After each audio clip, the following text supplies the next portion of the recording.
Are reported to have been killed at the African Union base in the south of Somalia. The military in that country has now confirmed that there's been heavy fighting at the base, which the Al-Shabaab militants attacked earlier. The militants say they've taken control of the Al-Ade base near the Kenyan border. Well, the AU intervention force in Somalia has confirmed this attack but denies Al-Shabaab is in control. People in Al-Ade say the bodies of Kenyan soldiers are scattered all around. The survivors have now fled into the bush. They say the militants have raised their black flag in the town. Al-Shabaab says it has killed more than 60 Kenyans so far and, in its words, confiscated 28 military vehicles and all the arms and ammunition at this particular camp. Al-Shabaab has attacked a number of AMISOM bases in recent months, but it has lost much territory. Well, now tonight is Uganda's first presidential debate. The 8 candidates face off for a 3-hour live televised debate. Focus is on the 3 frontrunners, incumbent Yoweri Museveni, his former Dr. Kizza Besigye and ex-Prime Minister Amama Mbabazi. Now, we're now joined on the line by our correspondent from Uganda, that's Julius Mugambwa. Good afternoon, Julius. A big one for tonight. What is public sentiment ahead of this crucial debate? Thank you very much. Ugandans are waiting for the debate, but still hanging in balance is the presence of the incumbent President Yoweri Museveni. Some candidates have arrived, and about 2 hours from now, the debate should be starting, but there's not been any confirmation from the State House. The President is not in the capital himself, and many Ugandans are not yet sure whether President Museveni is going to show up for the debate.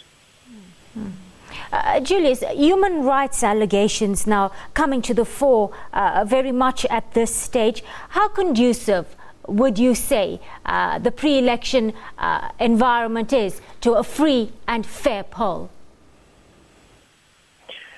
The Amnesty International has just released the report, and also this follows some concern from several other human rights activists. They've called upon the government of Uganda, and so is the opposition, to disband vigilante groups, because we've learned that the police has been recruiting what they call crime preventers. Now, these people are supposed to help police in community policing, but now the opposition says these are people who are going to harass them. And even them on their side, they've formed vigilante groups. And human rights activists are warning, unless both parties have to disband these vigilante groups, they risk sliding the country into political turmoil, into violence. Julius, social media must be alight now, on fire now. How is the local media covering the election, taking into account that there have been allegations that certain sections of the media are being stifled in Uganda right now? I cannot dismiss those reports because some credible institutions like the Amnesty International have quoted some reports where they say members of the media, including journalists, including some editors, have been compromised at some levels.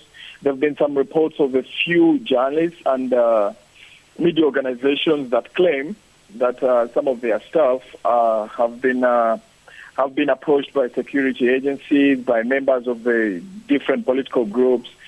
And openly speaking, there are some reports here and there, but you cannot conclude and say, okay, it's total freedom. Thank you. That was Julius Mugambwa on the line to us from Kampala in Uganda ahead of that crucial presidential debate that's to be televised on television in Uganda. Moving on now, Nigerian President Muhammadu Buhari has ordered